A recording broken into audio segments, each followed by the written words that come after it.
Podría haber sido un meteorito, un tsunami. Podrían haber vuelto los dinosaurios o llegado los marcianos. Podría haber sido una bala, una bomba o una guerra, pero fue una pandemia. Encerrados desde nuestra ventana, miramos un mundo paralizado. Quedamos desconcertados, atónitos, tratando de imaginar cómo seguir mientras se desmorona lo que habíamos creado. ¿Qué será del futuro? ¿Qué hacemos con lo que sabíamos y ya no sirve? ¿Cómo desaprendemos lo antiguo para abrir paso a lo nuevo? El destino se nubló y hoy navegamos a la deriva tratando de leer las señales entre la niebla. ¿Podemos entender lo que no conocemos? Hoy sabemos que somos pequeños, que nada es absoluto, estable, permanente. Necesitamos reconstruirlo todo. Relaciones, estructuras, códigos, nuevos sentidos para vivir en la fragilidad, nuevos acuerdos para atrevernos a ser diferentes, nuevos equilibrios para recorrer otros caminos. Recuperar lo humano como la más moderna de nuestras tecnologías. Hoy, por fin, y aunque nos asuste este salto al vacío, nos podemos reinventar. Congreso Futuro. Habitar la incertidumbre.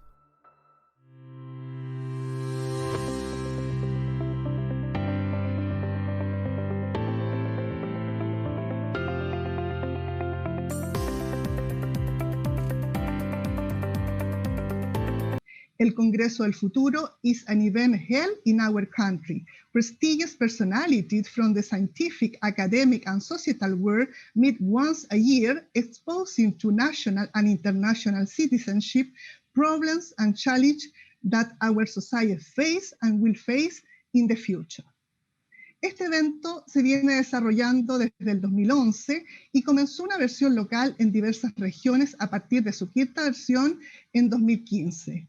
This event started in 2011 and a local version began in different regions of Chile in 2015. Esta versión, Habitar la incertidumbre, nos llama a hacer lecturas sobre escenarios tan complejos como la pandemia y tomar decisiones proyectivas. This version, Inhibiting Uncertainty, calls us to read scenarios as complex as pandemic, making projective decisions. Para dar la bienvenida a este importante evento internacional, nos acompaña el senador Guido Girardi, presidente de la Comisión Desafíos para el Futuro en el Senado de Chile, lugar donde nació la iniciativa de esta magna actividad. To welcome this significant international event, Senator Guido Girardi, president of the Committee Challenge for the Future, where the initiative of this magna activity was born, will give us some words. Quiero enviar un saludo al Congreso del Futuro que se está desarrollando en la región de Antofagasta, particularmente a la Universidad Católica del Norte, que ha, entre otros, llevado adelante esta tarea de difundir y democratizar el futuro. El Congreso Futuro lo acabamos de inaugurar ahora en Santiago. Van a participar cerca de 80 de los principales intelectuales, filósofas, científicas del planeta. Es una oportunidad gigantesca, es un verdadero privilegio para Chile de transformarse en uno de los principales centros de pensamiento nuevo a nivel mundial. Este Congreso Futuro, primero, es uno de los más importantes en Latinoamérica, pero también uno de los más importantes a nivel mundial, y es uno de los pocos que además es gratuito y es un espacio de intersección maravilloso entre las universidades chilenas, entre la ciencia chilena, pero también junto con el mundo político, de decisores, de gobiernos y de las regiones. Es un cruce absolutamente, yo diría, sinérgico para el siglo XXI, pero que además tiene otra característica. Es una intersección con el mundo y la comunidad científica mundial, que es una oportunidad gigantesca para Chile, y particularmente para el norte, particularmente para el ecosistema del desierto de Atacama. Yo creo que Chile tiene oportunidades gigantescas, pero miren la casualidad, la mayoría de estas oportunidades gigantescas va a pasar por la región de Atacama. La crisis planetaria, el cambio climático nos amenaza como especie, nos amenaza como humanidad, a todos los seres vivos. Tenemos que pasar una era postcarbónica. Para eso tiene que haber una alternativa, que tiene que ser energía limpia y renovable para todo el planeta. No es fácil. Y Chile tiene la oportunidad de darle energía solar o energía eólica transformada en hidrógeno a todo el planeta. Trajimos a Carlos Rubia a la región de Atacama. ¿Y Carlos Rubia qué decía a la región de Antofagasta? ¿Qué decía Carlos Rubia? Que un pedazo del desierto de Atacama le podía dar energía a todo el planeta.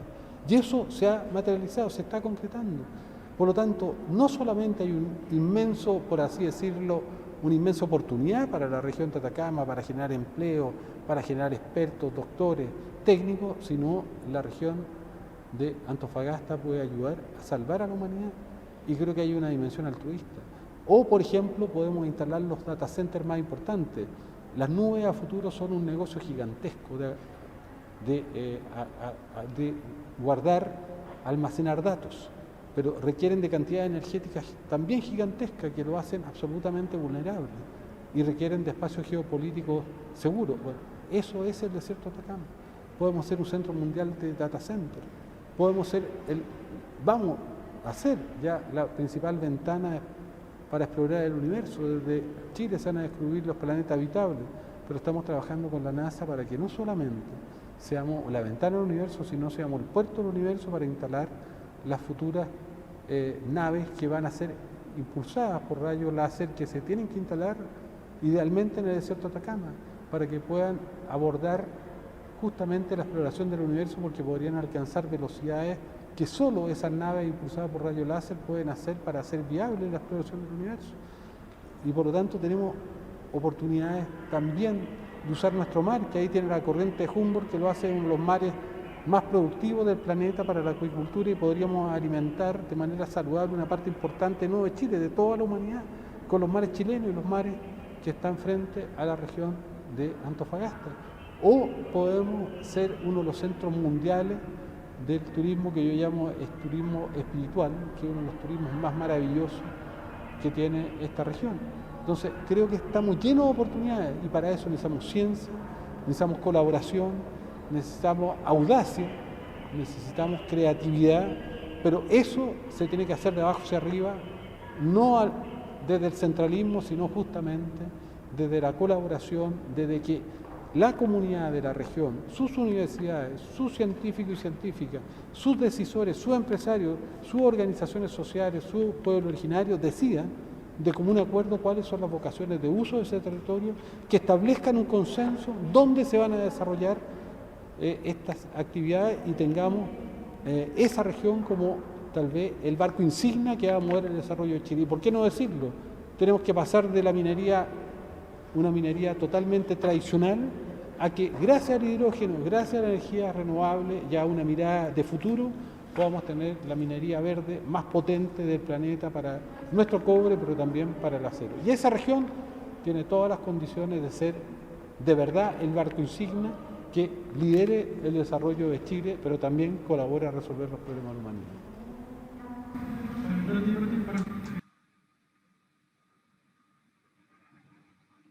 Democracia, energías limpias y renovables, minería verde en el desierto de Atacama fueron las palabras claves del senador. Muchas gracias, senador.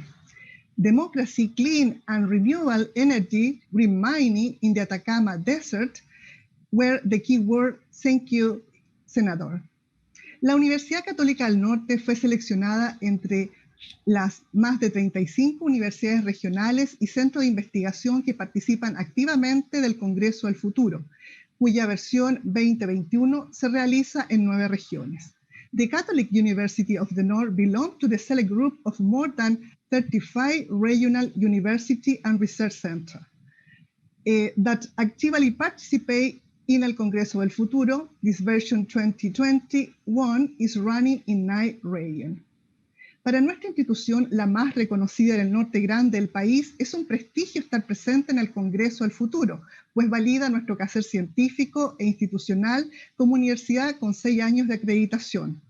From our institution, the most recognized in the north of Chile, we are honored to be present at the Congreso del Futuro because it validates our scientific and institutional reputation as a university with 6 years of accreditation. Para dar las palabras de bienvenida, nuestro rector se dirigirá a la audiencia. To give word of welcome, our Vice-Chancellor will talk to the audience. Bueno, muy buenos días a todas y todos, estimada doctora Lee, estimada Francis, estimado Dusan, muchas gracias por participar en esta presentación. Yo creo que primero destacar, ¿no es cierto?, la importancia que es realizar estos eventos que sean en la región. Creo que es muy importante y de esta manera podemos avanzar hacia un país que sea más descentralizado, no solamente desde el punto de vista económico, sino también desde el punto de vista de lo que es la distribución del conocimiento y también, ¿no es cierto?, la educación de nuestra ciudadanía, que yo creo que uno de los objetivos más importantes de este Congreso, justamente eso, es poner estos temas a conocimiento y disposición para poder educar a nuestra sociedad. Nuestras universidades regionales y particularmente nuestra Universidad Católica del Norte, hemos desarrollado y desarrollaremos nuestro quehacer en un mundo global y muy competitivo, en que nuestro país enfrenta el desafío de avanzar desde una economía basada en la explotación de los recursos naturales hacia una economía que entregue un valor agregado traducido en conocimiento, tecnología y sustentabilidad. Y de esta manera poder salir, ¿no es cierto?, lo que los economistas llaman la trampa del ingreso medio. Parece que ahí estamos atrapados mucho tiempo. Esto teniendo como objetivo alcanzar un desarrollo económico y social que permita brindar una mejor calidad de vida a los habitantes de nuestro territorio, en un sistema que sea sostenible, inclusivo y solidario. Como Casa de Estudios Superiores, la UCN es una institución que vive de la ciencia y la tecnología. Creamos conocimiento, formamos a los científicos del futuro y promovemos y divulgamos nuestros avances tecnológicos a la población en general. Una institución católica del norte, para el norte, que sus principales áreas de desarrollo tienen que ver con los desafíos que presenta nuestro territorio, tanto en Antofagasta como en Coquimbo. Por lo tanto, es fundamental que los ciudadanos y ciudadanas tengan una aproximación a estos temas, ya que la ciencia y la tecnología no solo ofrecen soluciones para los problemas de la vida diaria, sino que también buscan dar una respuesta a las grandes preguntas de la humanidad. Asimismo, tenemos que una mayor difusión va aumentando el interés también de las futuras generaciones por acercarse a estas áreas, sentando de esta manera las bases de un capital humano avanzado tan necesario en un mundo cada vez más interconectado. Como formadora de nuevos profesionales e investigadores, nuestra universidad promueve en su proyecto educativo una mirada sistémica e integral de las distintas áreas del conocimiento, pues creemos que los problemas que enfrenta la sociedad hoy en día requieren respuestas multidisciplinarias, integrales, sistémicas, para poder resolver los tremendos problemas complejos que hoy en día está enfrentando nuestra sociedad. Nuestro enfoque lo aplicamos en el norte de Chile, el que cuenta con enormes recursos naturales gracias a la riqueza del desierto, el mar y las estrellas. Entre los grandes temas que encontramos en este territorio se encuentra la conquista del desierto, expresada en áreas como la habitabilidad, el rescate del patrimonio que tiene que ver con nuestra identidad y la actividad productiva que se lleva a cabo en él, así como el manejo sostenible de los recursos hídricos, las energías renovables, no convencionales y el desarrollo también de la astronomía. Todo ello buscando el mejoramiento de la calidad de vida de las personas y sin provocar daño ni a los ecosistemas ni a las comunidades. Sin embargo, hoy en día temas como la justicia social y la equidad nos hacen enfrentarnos a ello como sociedad. Y así como las grandes oportunidades que tenemos como país para el estudio del cosmos desde los cielos del norte serán abordados en la jornada de hoy, ¿no es cierto?, tanto en la tarde como hoy en la mañana, en que más bien estaremos orientados a estas grandes preguntas que está enfrentando a la sociedad hoy en día y que yo diría que son fundamentales, pues estamos pasando por una crisis en que probablemente no nos estamos imaginando. O sea, yo diría que la mirada en general de los sistemas complejos es que a veces ocurren muchas interacciones en las partes que componen un sistema y emergen propiedades que nosotros ni siquiera hemos sido capaces de imaginar. Bueno, estos temas van a ser hoy día discutidos en la mañana por Dusan y por Pantea y por supuesto coordinado por nuestra profesora Francia Espinosa. Así que, bueno, Bueno, muy bienvenido a todos ustedes.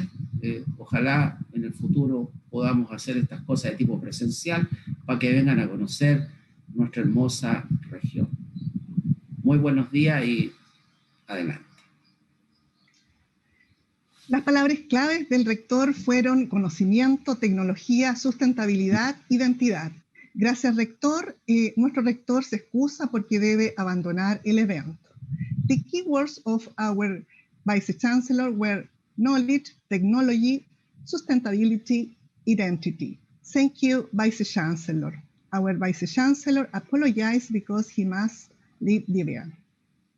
You are welcome, Francis. Sorry, okay. Okay. El momento más esperado de esta actividad, el panel de conversación con nuestra experta en justicia social, Pantea Lee. The most expected moment of this activity, the panel of conversation with our expert in social justice, Pantea Lee.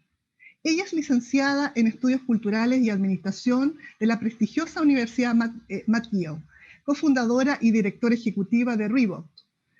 Sus líneas de investigación son democracia, justicia social, intersectorial. Es directora ejecutiva de Reebok.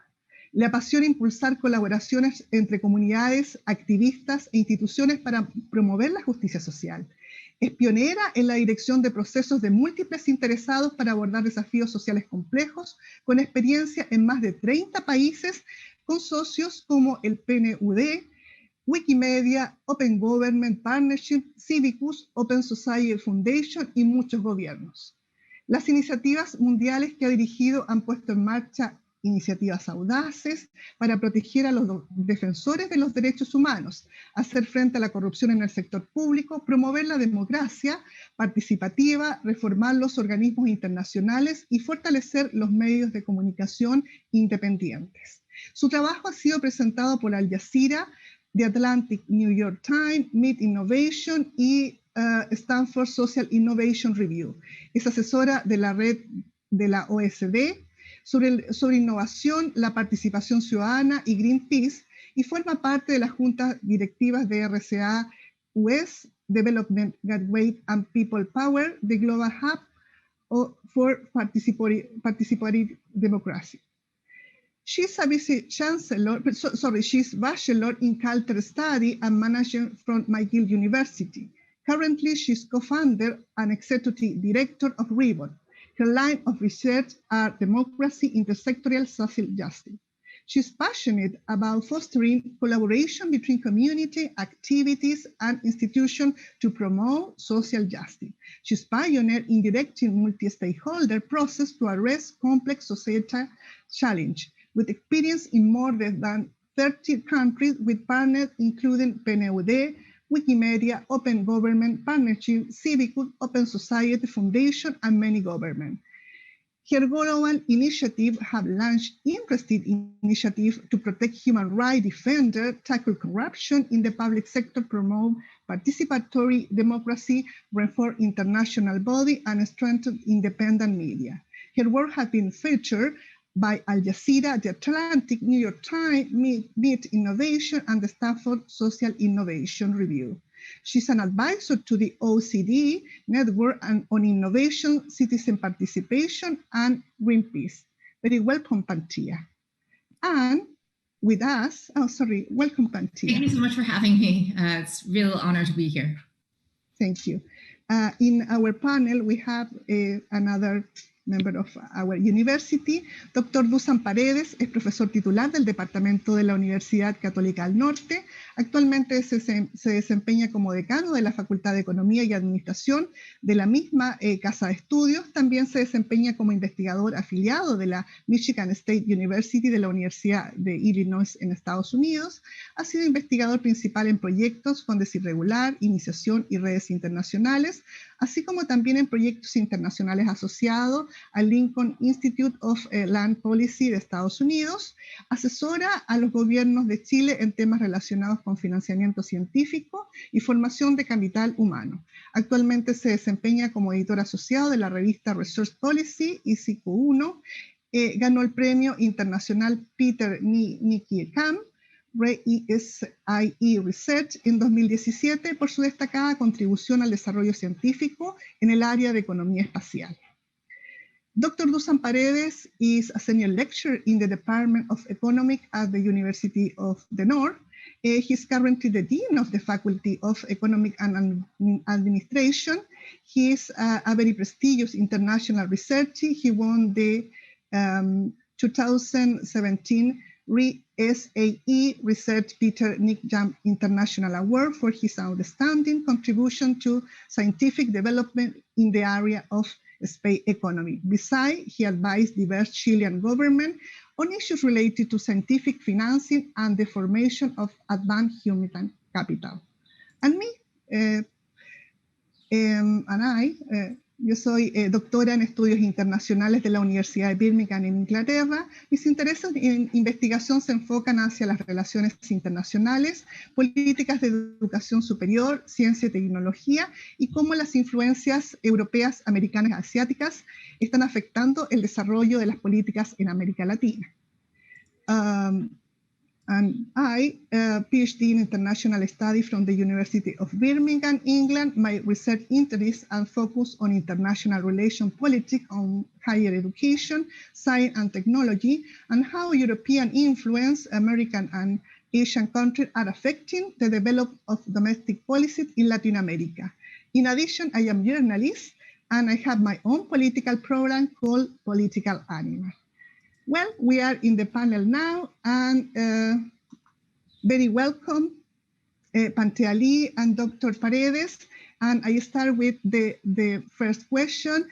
And normally, we start with some personal question, and I would like to ask Pantea, how did your inspiration about social justice appear in your life? I read your article, Toward Political of Solidarity and Joy, and I was so impressed because you are very interested in emotion and politics and emotion as Martha Nussbaum, and my impression is your point of view is like a Hannah Arendt in terms of communication and dialogue are the best policy in politics. Okay, how did your inspiration about social justice emerge in your life, Pantea? Thank you for the question. I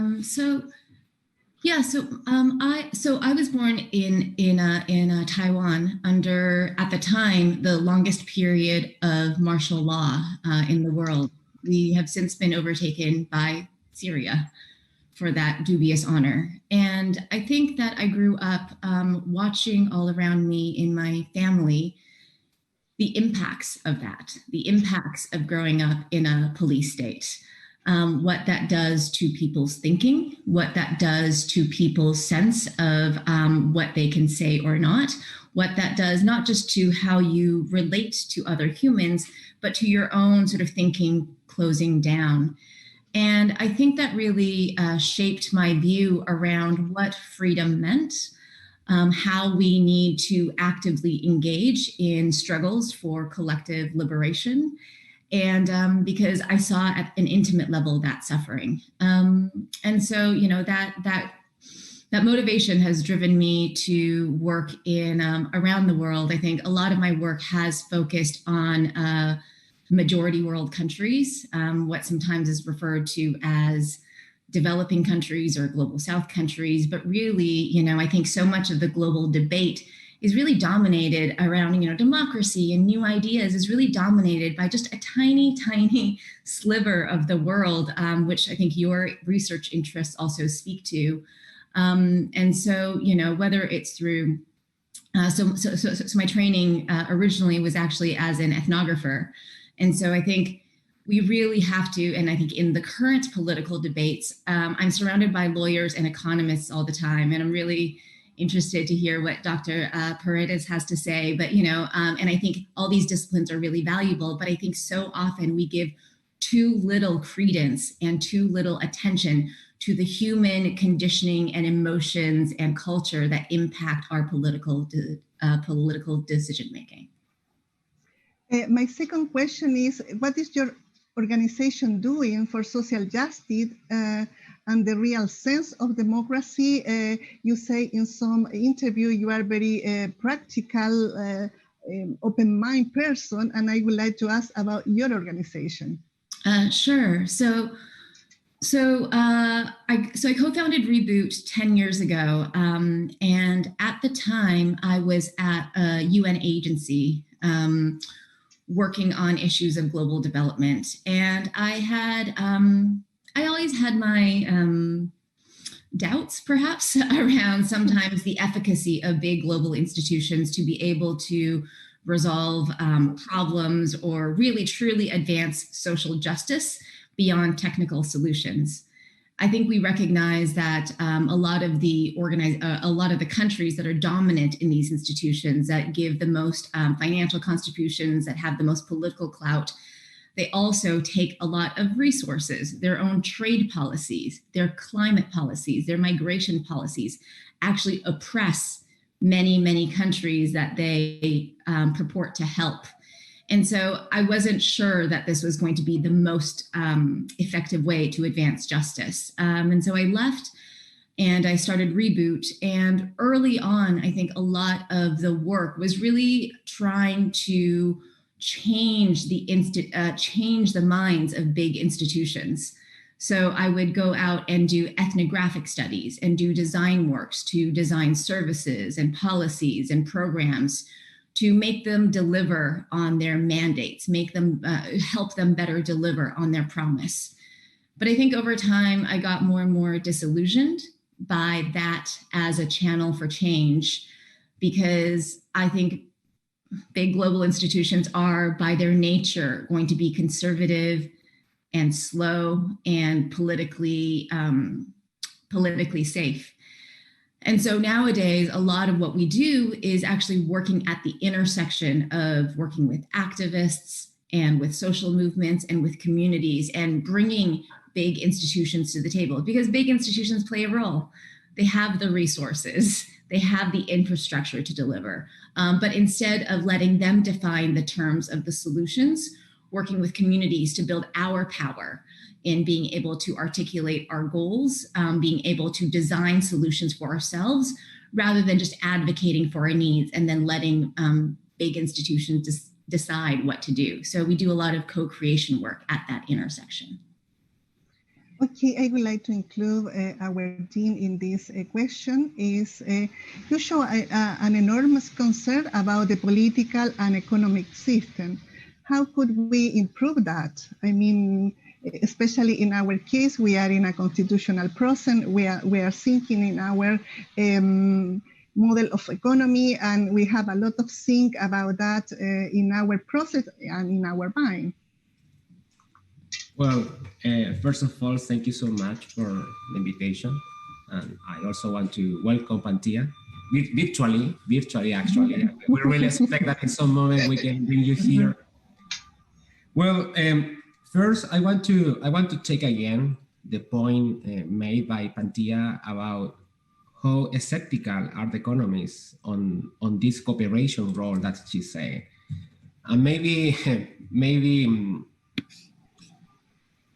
I guess that I am not very sure that right now the economists I think that we already understand the role of cooperation. I think so.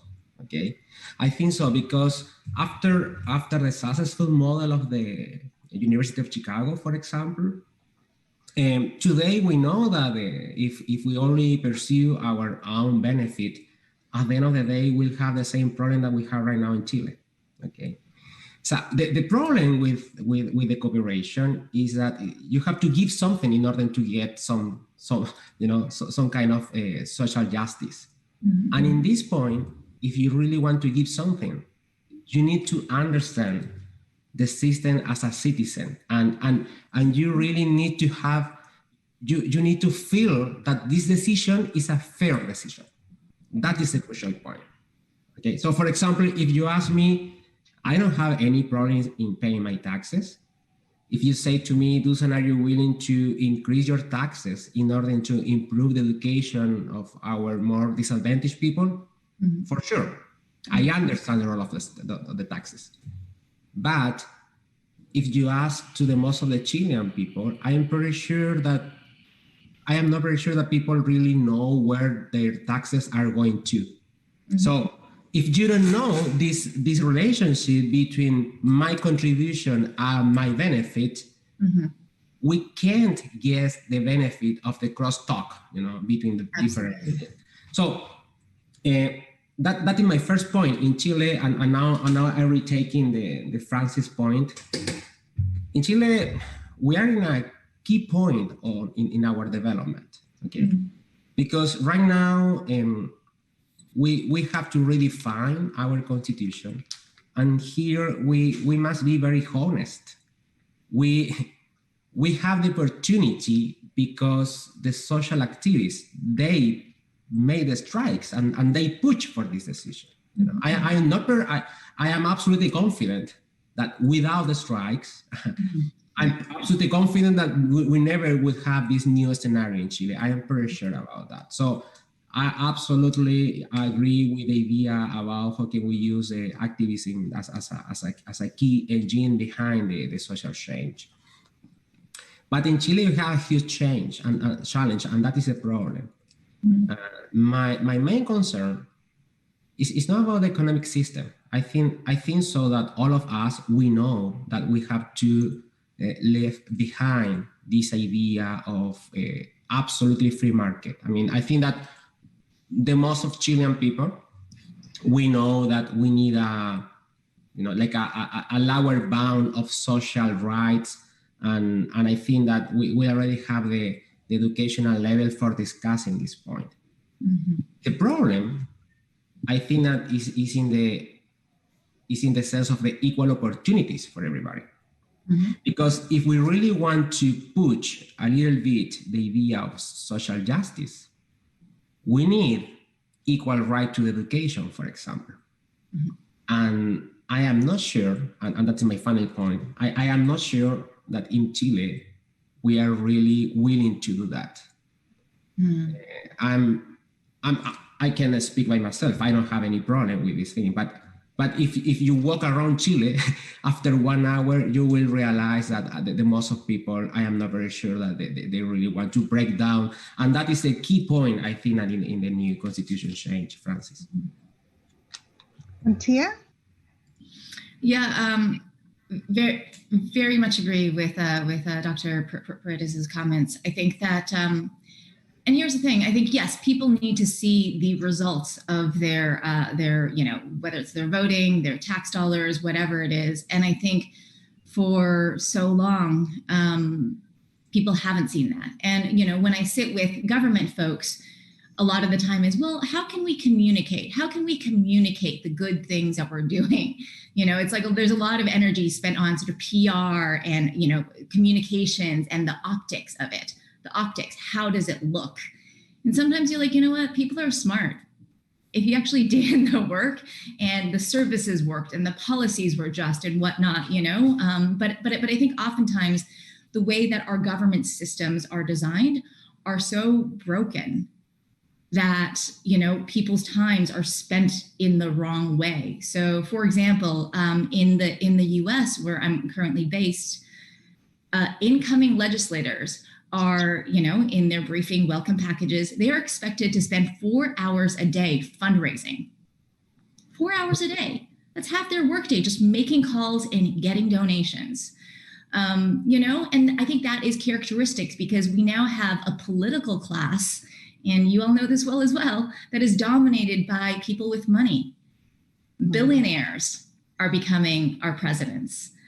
And I think that just speaks to how broken the system is. And so, people then, we're spending so much time trying to convince the political class, which is very far removed from ordinary people. We're trying to convince the political class that our rights are legitimate. We deserve equality.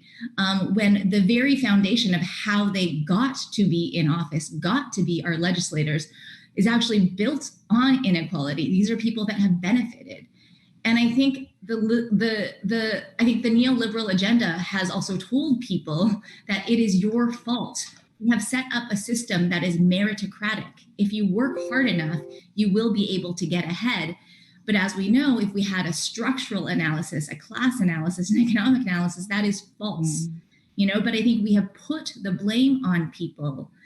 And Francis, as a journalist, I think that I'm not very familiar with the media ecosystem in Chile, but I think what we have seen globally is you have big media in bed with big corporates, in bed with big governments, telling people that democracy is going to vote in the elections, and then otherwise you're fine. Pay attention to the soap operas, to Brad and Angelina, whatever the equivalent is, and don't worry your pretty little head about it. And of course, then people feel disillusioned. And so I think in the media, we're also not doing a good job of countering this and of doing civic education, because media business models are incentivized and are rewarded by sowing divisiveness and hate and fear, because in the current digital age, that is what sells advertising. So, yeah.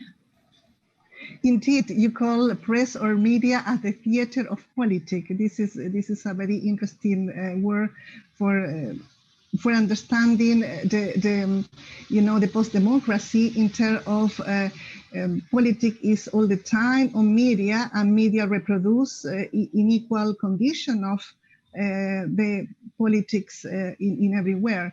There are a lot of literature about unequal condition. I am thinking in Thomas Piketty. I am thinking in other authors about unequal condition, and in some aspect, Pantea, you say the unequal condition reproduce over and over unequal condition. As you say, power gets power. And my question for both is, do you think we have to move in a more lovely model economies, something like social democrat model for economies, or just we have to accept we have as we have? Pantea, please. I will leave it to the professor to answer around how we should structure our economic systems, to both of you. But I think that listen, after the 2008 financial crisis, I think we saw serious questioning. How do countries, as we know, measuring based on GDP, and especially in a country like the U.S., the richest country in the world, how does a rich country get richer? It makes us feel anxious about everything that we don't have, so that we buy more and we consume more things to make us feel good about our lives. It's basically the logic. No matter how much we, exploit labor around the world, no matter how much we ruin the planet around the world, and still people feel empty, And so I think after the financial crisis, we saw, it was, I believe, Joseph Stiglitz, Amartya Sen, working with the UN to try and come up with new, indices, happiness indices, whatnot. And I think we see that now living on in things like the well-being movement. But it's not really been taken up by many countries, I think you see New Zealand making some good progress there. But other than that, again, as you were saying, power likes to hold on to power. And the implications of that, the economic implications of that for the political class, for the capitalist class, it's unbearable. And so how do we restructure that? I will now pass off to Dr. Paredes. Professor Paredes? Well, I'm always asked about which one is the right model for Chile, and of course, if we know the answer, we shouldn't be here actually in the situation that we are. But Chile, I think that one of the problems in Chile is that we, during the last, let's go to say 50 years, we have moved from two very opposite models. Okay, So we have a socialism in some moment until 1973. The things they were not going very well. Okay, all the economics indicators were in troubles. So, and after that, we have a dictatorial power actually, and they move the model to the opposite position, to the free market position. Okay, so all this generation in Chile only have these two models in their minds, or socialist, and most people say, no, I don't want this model because I want to improve my well-being by myself. I want to keep my private possession and so on. And then when you talk about the free market model, everybody say, no, I don't like this model because I don't have social rights and I can access to to a lot of public goods. But actually, we have a lot of middle points between these two models. A lot of them. Pantea say New Zealand, Germany with some interesting improvements, Sweden, and so on. So the question is why we are not open to evaluate these models, okay? And here I have exactly the same point that you were saying. The power doesn't care about this discussion. Okay, maybe my expression is not politically correct, but I want to explain a little bit more. There are, for example, the democracy, market democracy, that is a new model, that is coming from the Rawls ideas, and the Rawls he's saying a very simple point. He's saying that we have to protect the individual freedom, but we need to establish some social rules. You need to establish some initial endowments for each one. Right. And I think that, in my opinion, Chile never will live a free market model. Okay, that is my expression, because that is the model who brought us from a very high poverty level. And today, Chile is like the good student in Latin America. You know what I mean? If you go to the OECD will say, okay, you have to look to Chile. If you go to the World Bank say, okay, you have to look to Chile. Chile is like the good student in Latin America, but we really need to push ourselves to open our mind to different models. And we need to leave behind these two opposite streams. Otherwise, we'll spend more years, and actually it's very complex to leave the current model that we have. So, I mean, it's not very complex, really. It's not that complex. We only need to accept what are the initial endowments that we want for any child in our country, no matter when this child is born. That is the point. And if we need to pay for that, we need taxes. Who will pay taxes? Well, the much rich people, and that's all. I mean, that's all the agreement that we need. But of course, the power has increased in return to scale. I mean, if you have power, you will have more power in the future. So when I turn on the TV, as you say, I will see a lot of problems, with alternative models. If I read a newspaper, we'll have the same message. And if I open Twitter, we'll have the same message. So at the end of the day, I will say, well, maybe the current situation is not so bad. And that is the problem that we have right now in Chile, from my perspective, actually. In my case, I am more critical. I think we are trapped in a very neoliberal model, very neoliberal and patriarchal model. And I don't think we can leave the model in an easy way. Today is a very, sorry, Pantea, please. No, just a quick point on that. I think this is one of the challenges that we see too, in that, yes, Chile is the good student, right? That is the richest country in the world. We should all be so happy. And this is what happens when we also look to international bodies such as the OECD or multilateral institutions, and I do some work with them, but that obviously obscures the nuances in that. Once we're sort of coming up to national level statistics and national level data, it obscures and hides so much the discontentment, so much of the inequality within countries. And I think this is what we're seeing erupt right now in the US. And I think that, a lot of people are feeling, there's many people that are feeling a sense of loss. If you grew up in a society of white supremacy and patriarchy, and especially in the last year, we're having more and more conversations about racial justice.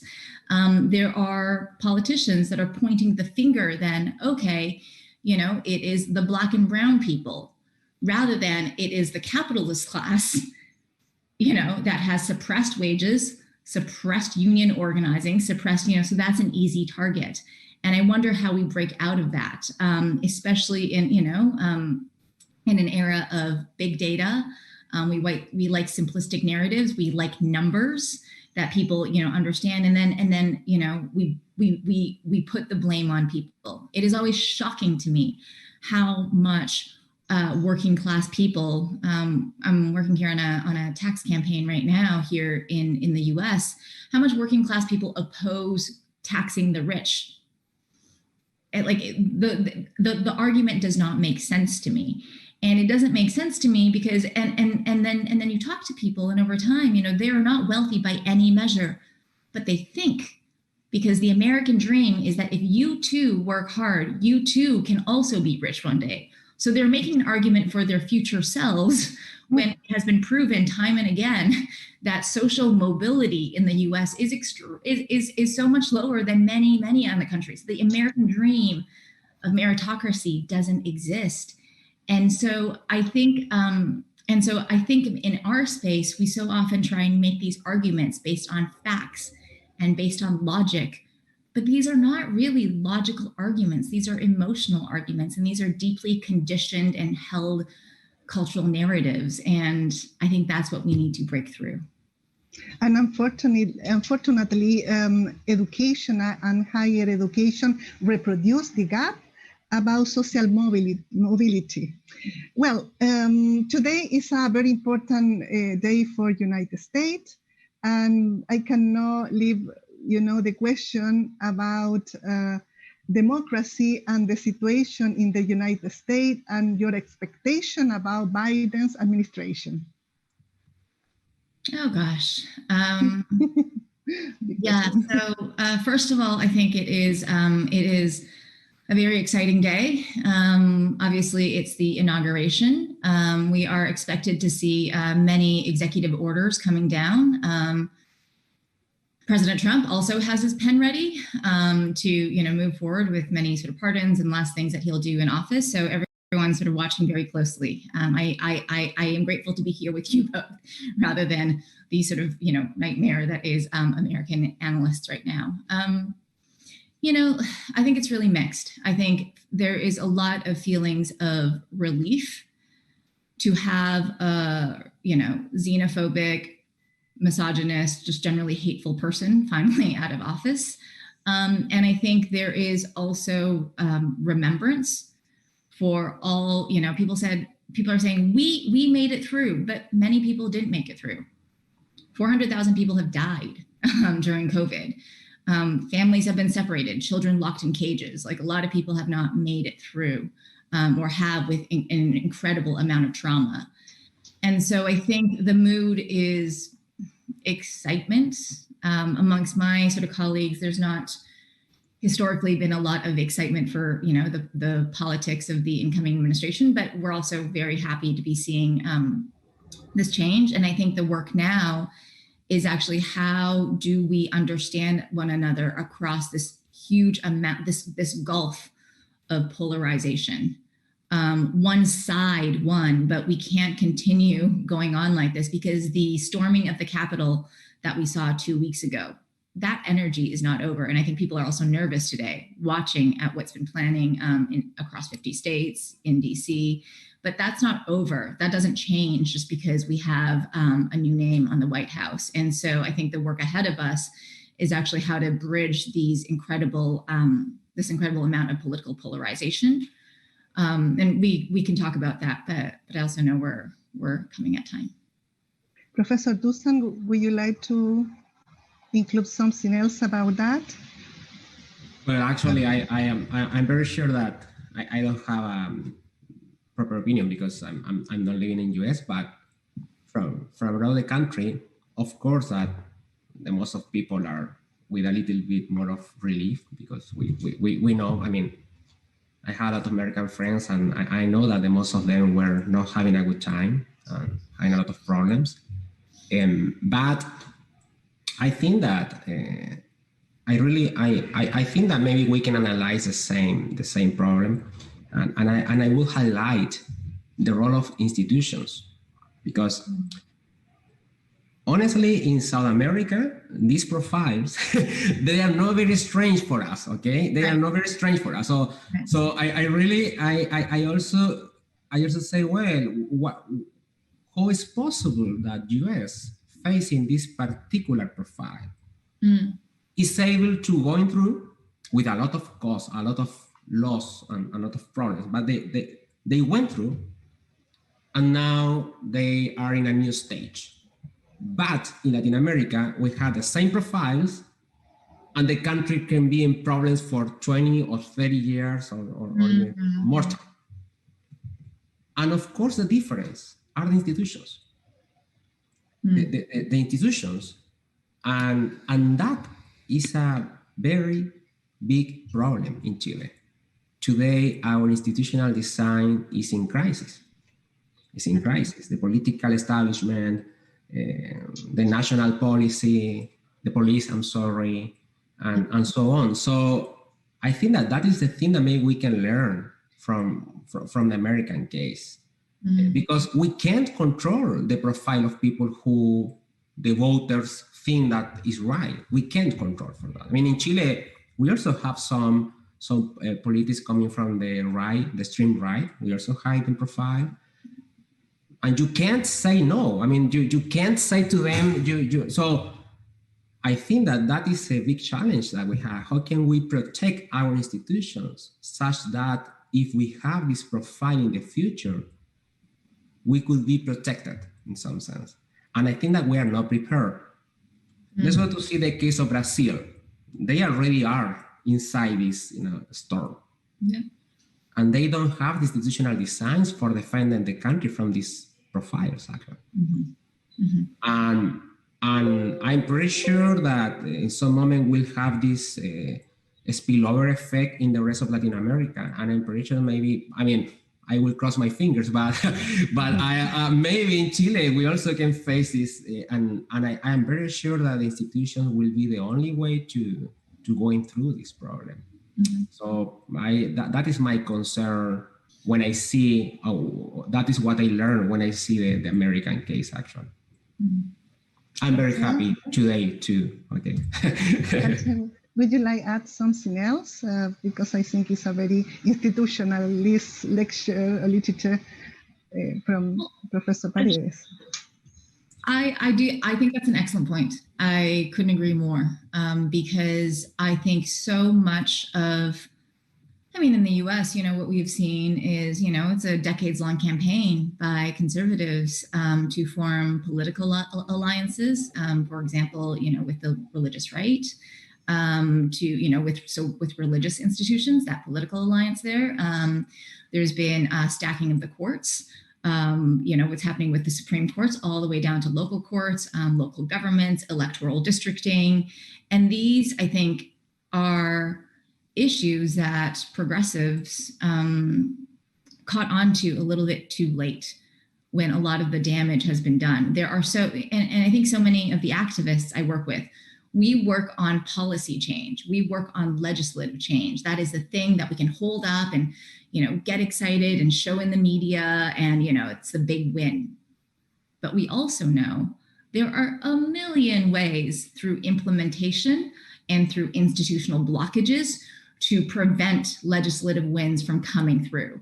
And I think we don't often look closely enough at that, right? And so as someone who thinks a lot about procurement policy and HR policy and the inner working, the unsexy mechanics of institutional design, I just think that's a really, really astute point. And I think we have to be able to sort of drill it down to the granular level. And I also don't think it's necessarily the role of the activists to do that. I think different people play different roles. If they are going to be our moral compass and push us to be more generous, more loving, more supportive, to stand in solidarity with all of our communities, that is their role. And I think I often hear government people saying, well, but they don't even know how it's going to be implemented. We don't, great. That's not their job. That is your job. That is your job to figure out how it's going to be implemented. And I think when we say, well, they don't have the institutional design right, we use that to discredit the values. And then we say, these are our values and we know how it's going to be implemented. But as we said, as we've been saying throughout this conversation, power likes to hold on to power. Institutions are not set up to be creative and generous and loving and kind. And so where do we look to in society for where those values are abundant and then follow their lead? But I think the point on institutional design and how to deliver on that is really, really key and something that we all have to pay greater attention to. Okay, Professor Steven Levinsky talked in his book about the fall of democracy. And we are talking now about probably the reason is in economics, in the role of institution. What about normative issues? Because as you know, we are changing our constitutional chart. And the law is behind the citizenship. And what is your opinion about normative issues in democracy or in the fall of democracy? Well, in my opinion, actually, these normative rules are first. I'm pretty sure that the change of our constitutions, I am not sure that will change everything. Okay, only will change the border condition, like the framework where we. So for example, I only want to remember one point in the current constitution. Just for example, in Chile, any economic activity, anyone, always can be provided by a private sector. And if the state or the government, if they think that they want to provide them, they can't do it if any private can do it, actually. Okay? So you say, what? I mean, what is, so that is important point. Because if today, for example, let's go to say that today we say, okay, now we want to free education and equal education for everybody. And the next day, you will have one investor saying, no, because I'm willing to offer this service.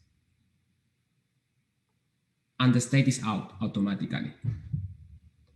So, of course, we have to understand, that this rule have a sense because we were living the socialism. And in this moment, nobody want to invest in any activity because at the next day, maybe your own business could be expropriated and could be moved to the state, like taking your business actually. But today we don't need this kind of rules, these normative rules. And we really need to trust in the state. We really need to trust in the public sector, because at the end of the day, the public sector also is a monopoly. When I teach economics, sometimes students say, okay, professor, we don't like the monopoly because the private company who are monopoly. Okay, so what is the solution? And the students say, let's go to offer by the state. And I say, well, but it's the same situation. I mean, in both, you have a monopoly. That's not the point. The point is, what is the best structure for improving the quality of life of people? That is the point. And after that, we have to design institutions. And I think that this castle that Pantea says is absolutely right. First, we have to decide what do we want. And after that, we have to decide what institutions will work for this purpose, actually. And I think that in this sense, the normative perspective, I don't believe that we will change everything with the Constitution. In Chile, and that is my final point, everything is competition, everything. It's true. I mean, we are still providing an hour for the good students when they are 6 years old. So what is the sense of that? Why do you want to make, why do you want to label good students 1%, and the 99% they are not good students? So the Chilean people, they grow with this thinking, I am not good. So when you leave to university, you will have a 99% of students who doesn't have any incentive because the complete system told them that they are not good. So that is the kind of rules, social rules, that we really need to change. I am absolutely convinced that the human talent is random. In a spatial sense, in the economical sense, in the geographical sense, it's random. But we are losing more than the 9% of our talent because we are only giving the opportunity who are in advantage to the rest. And generally, the people who has this advantage are people coming from high income families. And that is the problem that we have.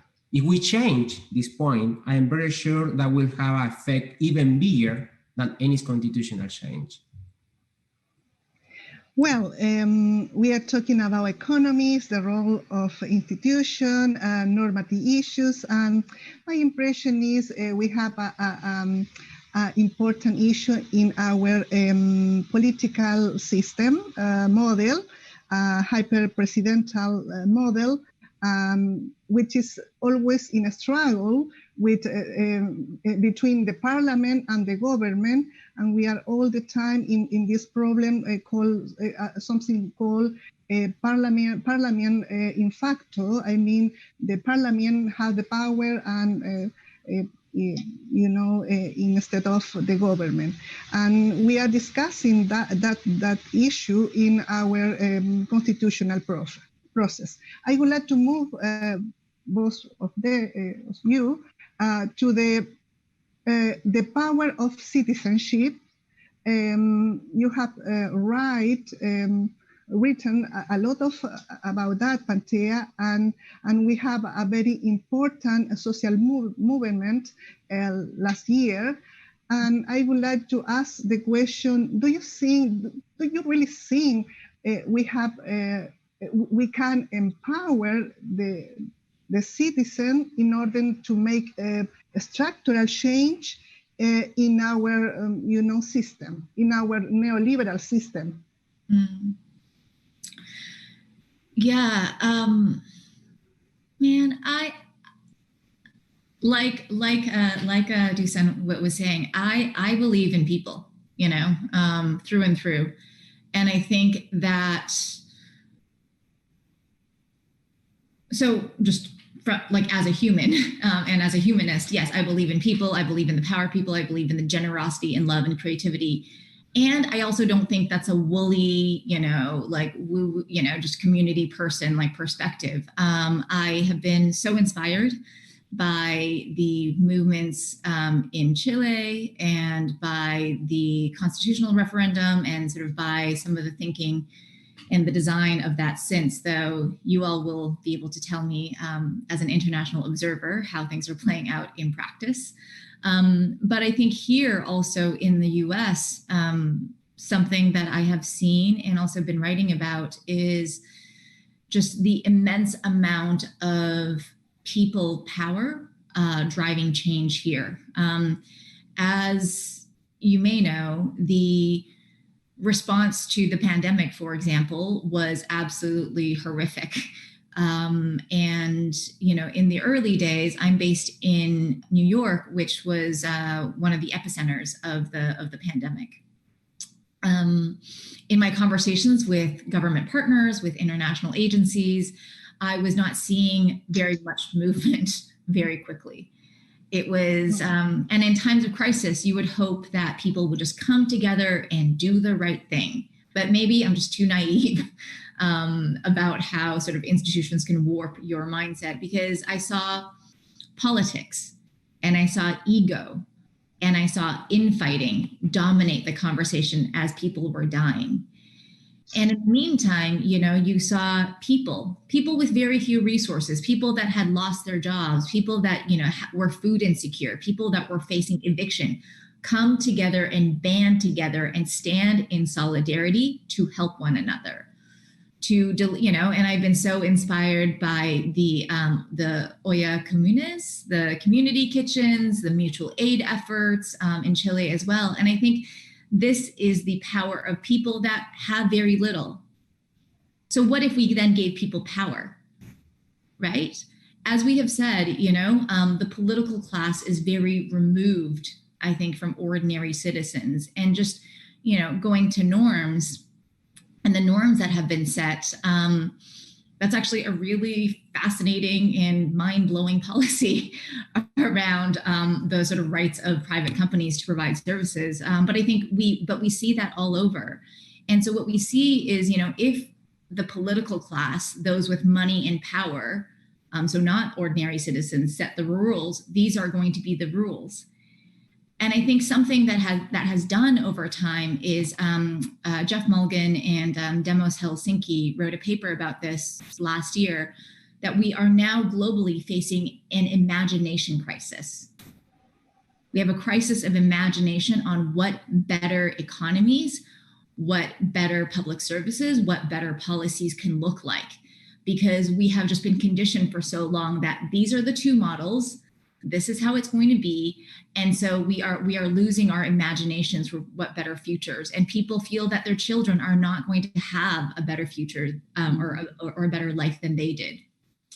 And I think that if we really looked to our citizens in our communities, in our community groups, the spirit of love and generosity and support and mutual aid, if we looked there for values and norms and whatnot first, I think we'd come a long way. And I think we are already seeing this being put into practice practically through, you know, new mechanisms for deliberative policymaking, whether that is some of the high-profile citizens assemblies or citizen juries, or proposals for sortition in our legislative bodies.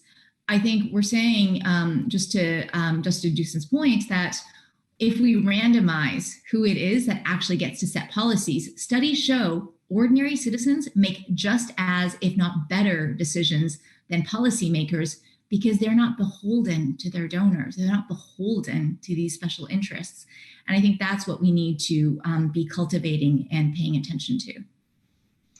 I really like the review document in Tunisia, from revolution to institution. I think it collects probably the point of view of Professor Paredes. Professor Paredes, would you like to add something else about the question? Well, actually, I was witness of one of the most historical moments in Chile after returning to the democracy, you know, the strikes and the And when I saw the ollas comunes, like Fantia was saying, it's a perfect example about how we always desire to survive in some sense, and in Chile, and I think that was the thing that we were facing. But the question that I have for myself is, why we are able to cooperate right now in one of the most complex moments in our history? Because we need to feed. But why can't we cooperate in a normal context in our country? So that is a huge question, because it's like I'm not able to disentangle which is a dominant effect. Is because we want to feed ourselves and we know that we need more people in order to do it. And I'm convinced that we need more empowerment in our citizens in order to face this change. I mean, the political structure is at the service of the society. And if we decide that, that is not a structure that we want, that's all. We need to change, that's all. And I absolutely agree with this point. But if we really need to discuss, if we really want to get this clarity about the structure that we need, then we need to cooperate in a normal scenario. And that is a challenge for our country. I'm Chilean. I know my country. And for example, I would say that after 2019 in Chile, we have like a cooperational movement, if you want. Okay. Everybody wants to buy to the local business and local entrepreneurship, and we prefer to don't buy in Walmart or in other huge stores because we really want to improve the quality of life of local people. But always is the transaction behind this cooperation, and that is the point that I really want to change. We really need to teach to our children that the cooperation is the right way to improve a society. It's not a mean, it's not the end, it's a mean in order to improve the quality of life. But if we are not willing to do that, so actually we'll have a very long and dark road to drive, actually. Well, we have a high expectation about our constitutional process and our constitutional people. Historical moment mark a difference in the plebiscito. For example, we decide the process, the constitutional process would be run from people, from a political party indeed, but from people. Some people doesn't want to leave the street, like they say. And I have a question for the audience. Do you think there are other ways rather than a strike to resolve the social necessity or the social issues? Thinking about our young people, some young people don't want to leave the street, they say. Yeah, are there other ways? I don't know. I think my analysis always comes back to how to wrest the power away from the powerful. I want to evolve my analysis, but that's kind of where I always come back to. And so, then what are the ways of getting the powerful to take it back? Sometimes I think people have tried different ways. And so they end up taking to the streets because it feels like the only thing that we can do to really make politicians listen. We have tried reform, but reform doesn't get us very far. We've tried, and so, but I do think I'm really optimistic about some of, as I was mentioning, some of these deliberative processes that we're seeing. In the last year, we saw some high profile citizens' assemblies on climate, for example, in the UK and in France. Ireland has had some high profile, ones. Canada has been doing citizens' assemblies around sort of information in the digital age and our digital rights. And so these are, I think that to me is a very concrete policy mechanism around how we can actually transfer the power to ordinary citizens to make decisions. And I think just to Dr. Paredes's point around why we can't do these in normal times, I think it comes back to some of the capture on our imagination, that in normal times, we just, we have the normative rules that have been set by those in power that favor a certain, and once the rules are off, all bets are off, then we're like, oh, well, we can step in and do this because it's temporary, because, and we actually come up with better solutions. And so, I hope there's other mechanisms. Our current system of electoral representative democracy, it's really only been around for 300 or so years. And it was based on a very narrow conception, or a very wrong, actually, conception of human nature. I think a lot of it was based on sort of Thomas Hobbes, Leviathan. After the English Civil War, man left to his own devices will descend onto a war of man against man. And as we have seen this year, that is not the case. Men left to their own devices without the interference of the state, which the Leviathan used this as justification for like a sort of, centralized, powerful, authoritarian government. We're not seeing that, as what human nature actually is, as we have seen recently when the rules are gone. And so, how do we institutionalize that? I think that's the question. Indeed, we have to work in something like called civilian power, no? But with approach to citizenship, and there are some experience of assemblyism in California and in Italy, where people discuss and make decisions about local budget, for example. Professor Dusan, I have two questions more. Would you like to add something else? Yeah, I'm not sure that if there is any. I mean, I'm absolutely sure that the strike is one of the ways to say something to the system. Okay, it's a right. It's a right. Of course, if we have some damage on that's a different thing. Okay, this is a different thing, and of course, I'm not supporting this side of the history. I'm just saying that the strike is a most democratic way that I have to say something that I don't like. Okay, and I think that is a lubricant that we need in the system. We need. So we need to make a guarantee that any citizen can say something in a right way, with respect, but you always have this alternative. So I agree. The question if there are other ways, yeah, of course there are other ways. But according to the empirical evidence, they don't work that much as a strike. I'm just saying empirical evidence. I mean, I'm just saying empirical evidence says that there is a phrase in Spanish that if the baby doesn't cry, the baby doesn't eat.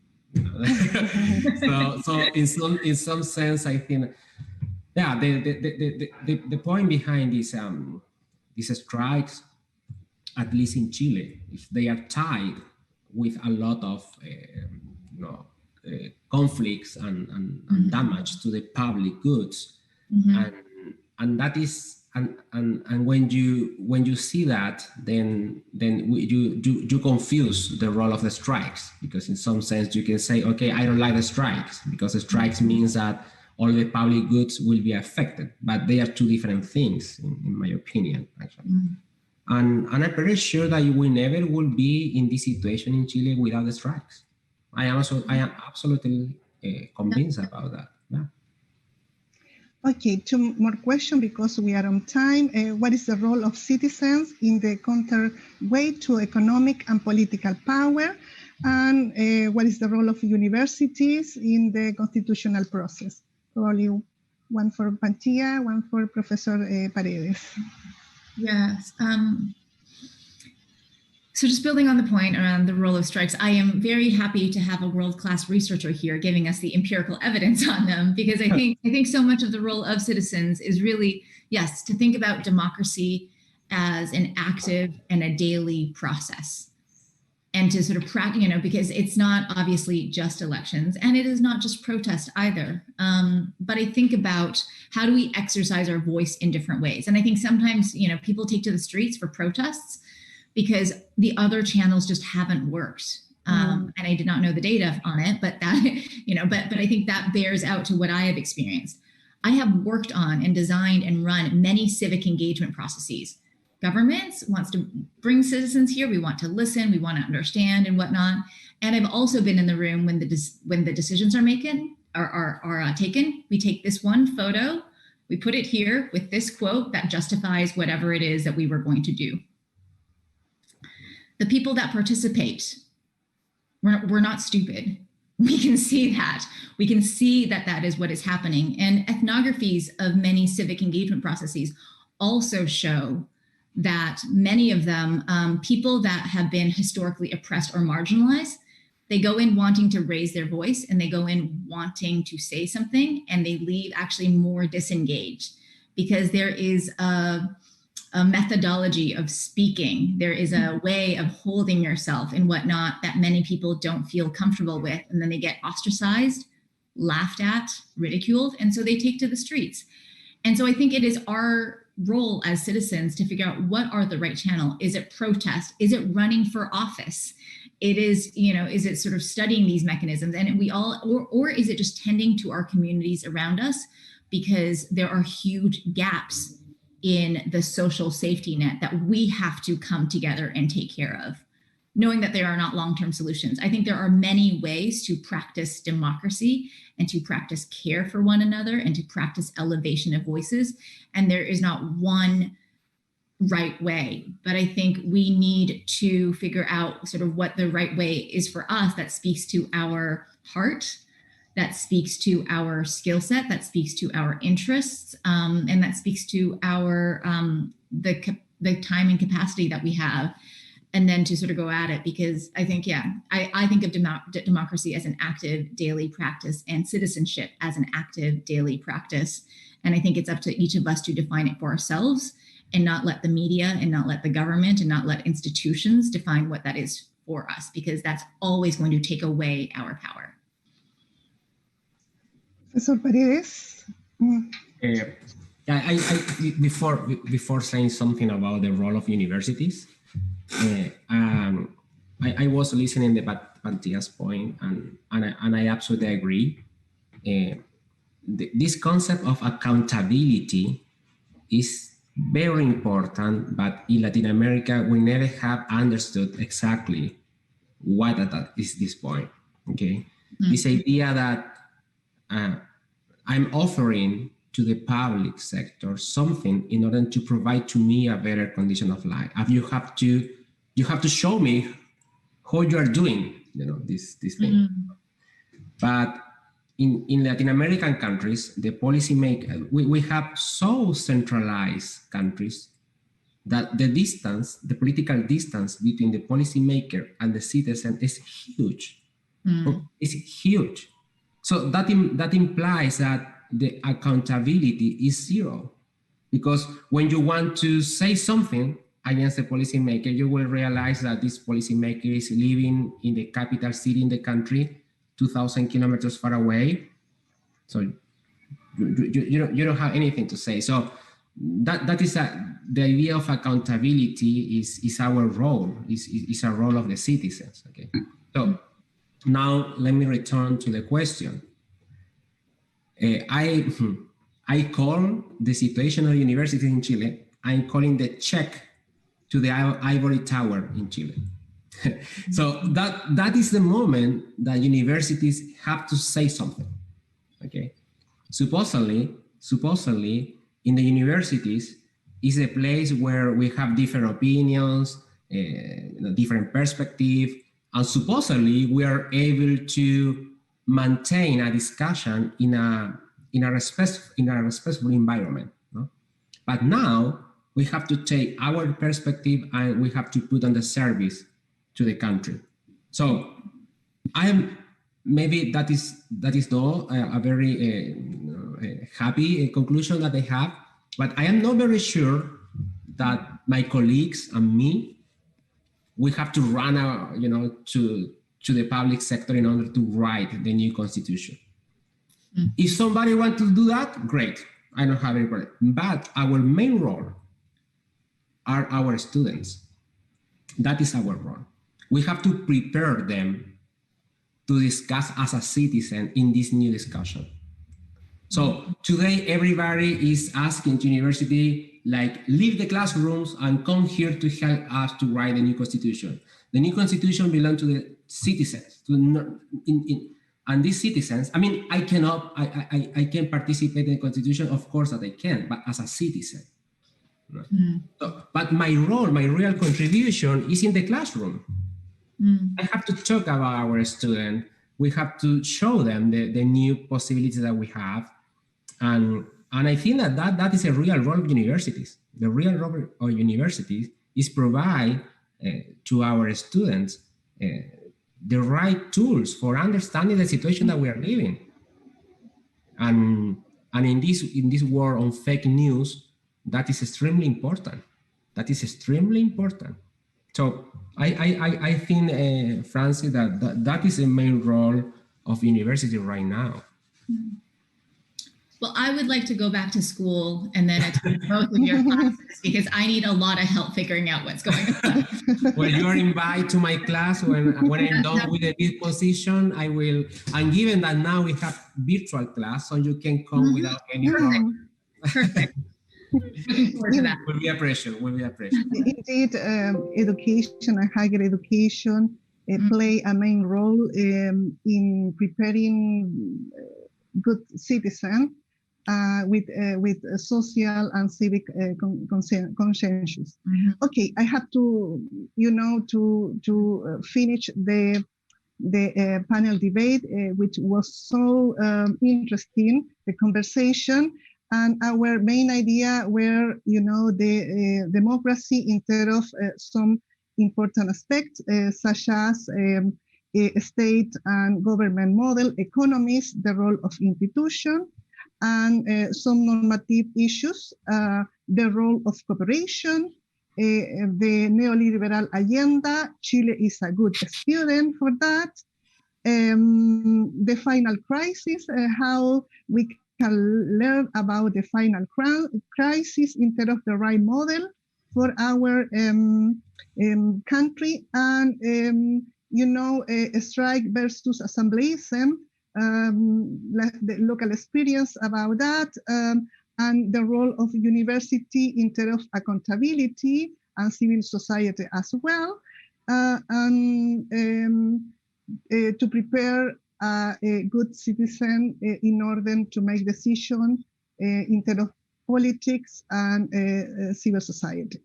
I would like to say thank you very much to Pantea for this interesting conversation, and to Professor Dusan Paredes too. Congreso del Futuro was a good initiative for talking about all our process, constitutional process. And I would like to say thank you to the team of Catholic University of the North, and we will meet again in another interesting conversation. Now I will explain in Spanish. Muchas gracias a Pantea y al doctor Dusan Paredes por esta interesante conversación, la cual tocó diversos temas, los temas, el rol de la democracia en términos de el modelo de gobierno y de Estado, la economía, el rol de las instituciones y los aspectos normativos, el rol de la cooperación, la agenda neoliberal que nos tiene a nosotros, Chile, como un buen estudiante, y además cómo debiéramos aprender de las crisis financieras y entenderlas desde una perspectiva del modelo adecuado. La gente tiene que estar en la calle haciendo protesta, o buscar otras formas de colaboración, por ejemplo, el asambleísmo, y hay experiencias extranjeras. La universidad tiene que dar cuenta de procesos de accountability, pero también preparar buenos ciudadanos, buenas ciudadanas, y también en términos de toda una discusión, o que tengan pensamiento y discusión política, y también desde la sociedad civil. Me gustaría agradecer de manera especial a ambos panelistas, agradecer al Congreso del Futuro por esta interesante conversación y oportunidad que nos da como Universidad Católica del Norte, y no podría menos que agradecer también al grupo, al team que nos acompañó de manera muy activa en este proceso, que es el grupo de la Universidad Católica del Norte. Por ahora yo me despido y les dejo la palabra para que se despidan Pantea y Dusan. Pantea, please.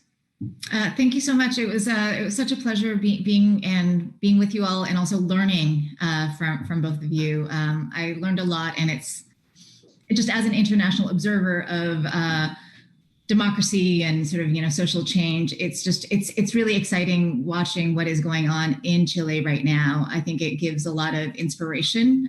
There's challenges, as you all mentioned, but it's all a work in progress. And so thank you so much for having me and giving me this chance to learn. Professor Paredes? Well, also, thank you so much to the Congress. Actually, that was a great experience. I only want to say something, that we are the best student, but that doesn't mean that we are learning the right things. Actually, okay, so that is the point. I mean, we are very good students, but that doesn't mean that we are learning the right things that we need. So that is a thought that I really want to share. And I really thank you, Pantea, too, for the generosity and sharing with us. He's a tremendous leader, and the best of my wishes in your future. And now that you are starting a new era in the political perspective in US, so I really expect that you have a good time there. Thank you so much. I will come to learn from you, as we are not going to be good students, but rebel students. We have to rebel around these ideologies that we've been handed. So, Okay. Thank you.